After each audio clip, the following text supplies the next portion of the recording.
તો સાચું ધન તો આપણા માથે બિરાજતા આપણો લાલન છે, જેના થકી વ્રજ ભક્તોના સુખનો અનુભવ આપણે કરીએ છીએ. પ્રભુ આપ સામે છો અને આપને છોડીને દૂર જવું એનાથી મોટો અધર્મ બીજો કોઈ નથી. કારણ કે આત્માનો પરમ ધર્મ આપની ભક્તિ જ છે. આપ પરમાત્મા છો, અમે જીવાત્મા છીએ. અમે આપના અંશ છીએ. આપ પૂર્ણાનંદ છો, અમે અલ્પાનંદ છીએ. અને આજે આપ સ્વસ્વરૂપનું સ્થાપન અમારામાં કરી આ અલ્પાનંદી જીવને પૂર્ણાનંદ બનાવશો. નિરુત્તર થયા પ્રભુ અને લઘુરાસનું દાન ગોપીઓને આપ્યું. રાસ કરતા કરતા કરતા લઘુરાસ કરતા કરતા ગોપીઓ જોવા લાગી, અરે જુઓ ને પ્રભુ કેવા મુક્ત બની ગયા છે અમારાથી. દુનિયાને નચાવનારો પરમાત્મા જુઓ તો ખરા, અમારા ઈશારે નાચી રહ્યો છે. અમે એક હાથ ઊંચો કરીએ તો એ પણ એ રીતે હાથ ઊંચો કરે, અમે એક ચરણ ઊંચો કરીએ તો એ પણ ચરણ ઊંચો કરે. કેવો અમારામાં મોહિત થઈ અમારી પાછળ પાછળ ડોલી રહ્યો. અને પ્રભુએ જોયું, ગોપીઓના મનમાં સૌભાગ્ય મદ આવ્યું. આકાર મળ્યો પણ હજી પાત્રતા સિદ્ધ નથી થઈ. વિરહની અગ્નિમાં જો આ પાત્ર શેકાશે ને તો આકારની સાથે પાત્રતા પણ સિદ્ધ થશે, અને તો જ મારો ભગવદ રસ આમાં ટકી શકશે. અને એટલા માટે તાસામ તત સૌભગમદમ વિક્ષમાનંચ કેશવ પ્રશમાય પ્રસાદાય તત્રૈવાંતરધીયત. બે કારણથી પ્રભુ અંતર ધ્યાન થઈ ગયા. પહેલું કારણ બતાવ્યું, પ્રશમાય, અહંકારનું પ્રશમન કરવા માટે. કારણ કે પ્રભુ ક્યારે કોઈનો અહંકાર ચલાવતા નથી. મેં કહ્યું ને, બીજા કોઈ પણ પાપ પ્રભુ ક્ષમા કરી દેશે. અહં ત્વા સર્વપાપેભ્યો મોક્ષયિષ્યામિ મા શુચ. ગીતાજીમાં ભગવાનનો ઉદ્ઘોષ છે. પણ અહંકાર ભગવાન માફ નથી કરતા. કારણ અહંકાર જીવને બહુ જ પ્રિય છે. માણસને સૌથી વધારે પ્રિય હોય તેનો ઈગો છે. અને ઈગોની તકલીફ એ છે કે આપણને દેખાય નહીં અને બીજા બતાવે ગમે નહીં. તેને કાઢવો કઈ રીતે? આપણને દેખાય નહીં અહંકાર અને બીજા બતાવે ગમે નહીં, તો એને કાઢવો કઈ રીતે? એટલે જ કહ્યું ને, ગુરુ કૃપા થાય ને તો જ અહંકારનો કાંટો પગમાંથી નીકળી શકે, બાકી સંભવ નથી. શ્રી મહાપ્રભુજીની કૃપા થાય તો જ આ મદનો કાંટો મનમાંથી નીકળે, બાકી આને કાઢવો બહુ અઘરો. અને પાછા તકલીફ શું છે, ક્યારેય કોઈ પાપનું અહંકાર નથી હોતું, દુર્ગુણોનું અહંકાર નથી હોતું, અનાવડતનું અહંકાર નથી હોતું, ગુણોનો જ અહંકાર હોય છે. તકલીફ એ છે, એટલે ગુણવાનમાં જ અહંકારની સંભાવના હોય છે. ક્યારે કોઈને એ રીતે ઈગો કરતા જો, મારા જેવો ગુસ્સો કોઈ ના કરી શકે. ક્યારે કોઈનો અહંકાર આવે, મારા જેવી લાલચ કોઈ ના કરી શકે, મારા જેવી ઈર્ષા કોઈ ના કરી શકે. કોઈ થાય અહંકાર? હા, મારા જેવો શાંત કોઈ નહીં હો, મારા જેવો ઉદાર કોઈ નહીં હો. ગુણોનો જ મદ હોય. અને એટલે જ ગુણવાન વ્યક્તિએ સાવધાન રહેવું પડે. તમે ગમે તેટલા ગુણવાન હો પણ જીવનમાં સત્સંગ રાખજો, કોઈ ગુરુનું સાનિધ્ય રાખજો, તો અહંકારથી બચેલા રહેશો. નહીં તો આપણા જ સત્કર્મો, આપણા જ ગુણો ક્યારે મદ બનીને માથે ચડી જશે ને આપણને જ ખબર નહીં પડે. એટલા માટે સારું કરતા કરતા પણ સારું વિચારતા રહેવું જરૂરી છે. કોઈ સારો સંગ જરૂરી છે. સત્સંગ જ આપણને આપણા અહંકારથી મુક્ત બનાવીને રાખે છે. પ્રશમાય, બીજું કયું પ્રસાદાય. અને પ્રભુ જીવનો બગાડ થવા દેતા નથી. અહંકાર તોડીને પણ ભગવાન નથી ઈચ્છતા કે એનું અપમાન થાય, ભગવાન તેનું પતન ન થાય એના માટે અહંકાર તોડે. એટલે રાણીનો પ્રસંગ આવે ને, હું દર્શન કરવા તો જાઉં પણ મારું છત્ર ચદર ચમર બધું લઈને જઈશ શ્રીનાથજીના દર્શન કરવા. અરે પ્રભુ પાસે દાસ બનીને જવાય, માલિક બનીને ન જવાય. અને એટલે મારી વાત યાદ રાખજો, ક્યારે પણ ભગવત ધામમાં જાઓ, ઠાકોરજી પાસે જાઓ, ગુરુ પાસે જાઓ, ત્યારે પોતાના લૌકિક સામર્થ્યને બતાવવાનો પ્રયાસ ત્યાં ન કરતા. ત્યાં તો કેવલ ને કેવલ દાસ બનીને જવું. કારણ કે ત્યાં દાસ બનશો તો લાભમાં રહેશો, ત્યાં સામર્થ્યવાન ને માલિક બનવા જશો ને તો નુકસાન થઈ જશે.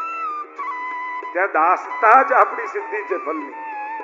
પેલી રાણીને થયું કે હું દર્શન કરું ત્યારે કોઈ નહીં, અને દ્વાર બંધ કર્યા દર્શન કરતા શ્રીનાથજી કોઈનું ચલાવે, બીજું રૂપ લીધું, સાંકળ ખોલી દીધું. એટલી ભીડ આવી કે એકે કપડું ના રહ્યું. તો પ્રભુ ક્યારે કોઈનો મદ ચલાવતા નથી. પ્રશમાય પ્રસાદાય, કૃપા કરવા માટે તત્રૈવાંતર ધીયત, પ્રભુ અંતર ધ્યાન થઈ ગયા. ચારે બાજુ ગોપીઓ શોધવા લાગી છે, ક્યાં ગયા અમારા ઠાકોરજી, પ્રભુ અમારા ક્યાં ગયા? અરે તે જોયા છે? અરે હમણાં એમનો હાથ મારા હાથમાં હતો, ક્યાં જતા રહે? ચારે તરફ ગોપીઓ એકબીજાને પૂછતા ગોતી રહી છે. આગળ ચાલતા જાય, શરદની રાત્રિમાં પ્રભુને શોધવા નીકળી છે ગોપીઓ. જાણે જન્મ જન્માંતરથી જે ક્ષણની પ્રતીક્ષા કરી રહ્યા હતા, અને મોઢામાં આવેલો કોઈ ભૂખા વ્યક્તિનો કોળિયો કોઈ એકદમથી છૂટવી લે તો એને કેવું થાય? એમ આ ઋષિઓ, આ વેદની ઋચાઓ જન્મ જન્માંતરથી પ્રતીક્ષા કરી રહી હતી આ રાત્રિની. ક્યારે શરદની રાત્રિ આવે અને પૂર્ણાનંદ પરમાત્મા પોતાના આનંદનું દાન કરે, અમને સ્વ સ્વરૂપનો અનુભવ કરાવે. અને પકડેલો હાથ છૂટી ગયો એમ લાગે, મોઢામાં આવેલો કોળિયો કોઈએ જૂટવી દીધો. જે તાપ થયો છે આ જીવાત્માઓને, અનંત જન્મોની પ્રતીક્ષાનો અંત ફરી અંતરાયમાં ફેરવાઈ ગયો. ચારે તરફ શોધતી ગોપીઓ જુએ છે તો અહીંયા પ્રભુના ચરણના ચિહ્ન દેખાયા, ધ્વજ અંકુશ દેખાયા. એવું આ તો ઠાકોરજીના ચરણ ચિહ્ન છે. તો ધ્યાનથી જોયું તો વિખરાયેલા ફૂલો પડ્યા છે. અરે કોઈ એક ગોપીને પ્રભુ સાથે લઈ ગયા છે, જેની વેણી અહીંયા ગૂંથી છે, એના ફૂલો પડ્યા છે. કોણ એ ભાગ્યશાળી હશે જેને પ્રભુ સાથે લઈ ગયા? રાધા સહચરીને પ્રભુ સાથે રાખે. થાકી ગયા ને કહ્યું, પ્રભુ હવે મારાથી ચલાતું નથી. પ્રભુ કે મારા કંધા ઉપર બેસી જાઓ. ખભા ઉપર ઉચકી લીધા અને વનમાં આગળ ચાલવા લાગ્યા. મદ થયો, જો કોઈને નહીં, પ્રભુ મને સાથે લઈ ગયા, અને એ પણ મને ખભા ઉપર ઉચકીને પ્રભુ લઈ જાય છે. તો મદ આવી. ત્યાં ઝૂકેલી ડાળીઓ હતી. પ્રભુ કહ્યું કે થોડી વાર માટે આ ડાળી પકડો, અને જ્યાં પકડી ત્યાં પ્રભુ નીચેથી અંતર ધ્યાન થઈ ગયા. જેને લઈ ગયા એ પણ રડી રહી છે. ગોપીઓ શોધવા નીકળીને કુંજમાંથી રડવાનો અવાજ સંભળાયો. અરે તને તો ભેગા લઈ ગયા, તને પણ મૂકી ગયા. હા, મારા મનમાં પણ મદ આવ્યો અને પ્રભુએ મારો ત્યાગ કરી દીધો. ચારે બાજુ વનમાં શોધતી ગોપીઓ લતા પતા વૃક્ષોને પૂછે, અશોકને ભેટીને કહે, અશોક તું તો શોકને હરનારો છું, મારા ઠાકોરજીને જોયા છે? અરે તુલસી તું તો પ્રભુની પ્રિયા છે, એ મારા પ્રભુને જોયા છે? ક્યાંય કોઈ ઉત્તર મળતો નથી. ચારે બાજુ ભટકતી ગોપીઓ રાત્રિના સમયે જન્મ જન્માંતરની પ્રતીક્ષા જે ક્ષણની હતી એ ક્ષણ આવીને સરી ગઈ. કેવો તાપ થાય વિચાર તો કરો. કોઈ વસ્તુ માટે પણ આપણે વર્ષોથી રાહ જોતા હોઈએ, અને વસ્તુ મળતી હોય, એ સ્થાન મળતું હોય, એ વ્યક્તિ મળતો હોય, અને મળતાની સાથે છૂટી જાય તો માણસને કેવું દુઃખ થાય. કેટલા વર્ષોની રાહ હતું અને સરકી ગયું. આ તો જન્મ જન્માંતરની પ્રતીક્ષા હતી. અને પ્રભુ અંતર ધ્યાન થયા. ચારે બાજુ શોધતી ગોપીઓ પ્રલાપ કરવા લાગી, અને કૃષ્ણ કૃષ્ણ કૃષ્ણ કૃષ્ણ કરતા એવી ઉન્મત્ત બની ગઈ, સ્વયંને કૃષ્ણ સમજવા લાગી. કૃષ્ણ લીલાઓનું અનુકરણ કરવા લાગી. કોઈ પૂતના બને ને કોઈ કૃષ્ણ બનીને ઉદ્ધાર કરે, કોઈ શકટ બને ને કોઈ કૃષ્ણ બનીને ઉદ્ધાર કરે. કૃષ્ણ લીલાઓનું કૃષ્ણમય થયેલી ગોપીઓ અનુકરણ કરી અને કૃષ્ણના આનંદનો અનુભવ કરવા લાગી. श्याम श्याम रटत हो श्यामा श्याम भई और श्यामा पूछत सखिन सो श्यामा कहां गई. શ્યામ શ્યામ રટતા શ્યામા સખી પોતાને શ્યામ સમજવા લાગી, અને પોતાને કૃષ્ણમય સમજી ચારે બાજુ પોતાને ગોતે છે. તે શ્યામાને જોઈ, તે શ્યામાને જોઈ, તે શ્યામાને જોઈ પોતાની શોધ શરૂ કરી. એવી કૃષ્ણમય ગોપીઓ થઈ ગઈ. જોર જોરથી રડવા લાગી ગોપીઓ, પ્રભુ પ્રગટ હો જાइए, હા નાથ રમણ પ્રેષ્ઠ. અનંત જન્મોનો અંતરાય ક્ષણો આવી સરી ગઈ. હા, અમારા મનમાં મદ આવ્યો, અપરાધ થયો, પણ પ્રભુ અમારાથી દૂર ન થાઓ, પ્રગટ હો જાઓ, મારો શ્યામ મને જડતો. બધી જ ગોપીઓ ભેગી મળી મનમાં વિચાર કર્યો, કેમે કરીને જ્યારે કૃષ્ણ ન મળે તો યમુનાજીના આશ્રયમાં જઈએ. શ્રી યમુનાજી સંયોગિત શક્તિ, કૃષ્ણને મેળવી આપનારી છે. જઈને યમુનાજીને વિનંતી કરીએ, હે યમુનાજુ કૃપા કરો, આપ તો કૃષ્ણને મેળવી આપનારા છો, મુકુંદ રતિ વર્ધિની છો, આપ સ્વભાવ વિજયો ભવે છો. અમારી ભીતર મદ આવ્યો છે, હે યમુનાજુ આપ કૃપા કરો તો પ્રભુનો મેળાપ થાય. બધી જ ગોપીઓ ભેગી મળી યમુનાજીના તટ પર આવી ગઈ. સુબોધનીમાં મહાપ્રભુજી કારિકા લખે છે, અષ્ટાવિંશે હૃદ ગાનમ સ્વભાવાદ અપરાધતઃ કૃતાવગ્ના ગોપિકાહી સ્તોત્રમ ચક્રુરિતિ. સુબોધનીજી અનુસાર 3 અધ્યાય ઓછા 28મો અધ્યાય. બધી જ ગોપી ભેગી મળીને આવી યમુનાજીના તટ ઉપર પ્રભુને પુકારવા માટે. કારણ કે સ્વભાવાદ અને અપરાધતઃ, 2 કારણથી. એક સ્વભાવાદ, વિરહીનો સ્વભાવ હોય, જેનો પ્રેમ હોય ને મનમાં, એને ગાવાની ઈચ્છા થાય, વાતે વાતે એનું નામ બોલવાની ઈચ્છા થાય. કારણ કે અનુભવ અભિવ્યક્તિ બને ને ત્યારે જ એ પોતાની પૂર્ણતાને પામતો હોય. જ્યાં સુધી હૃદયમાં રહેલો રસ વાણી દ્વારા સ્ફુટ ન થઈ જાય, પ્રગટ ન થઈ જાય, ત્યાં સુધી એ રસ અધૂરો જ છે. સ્વભાવાદ. બીજું કયું? અપરાધતઃ.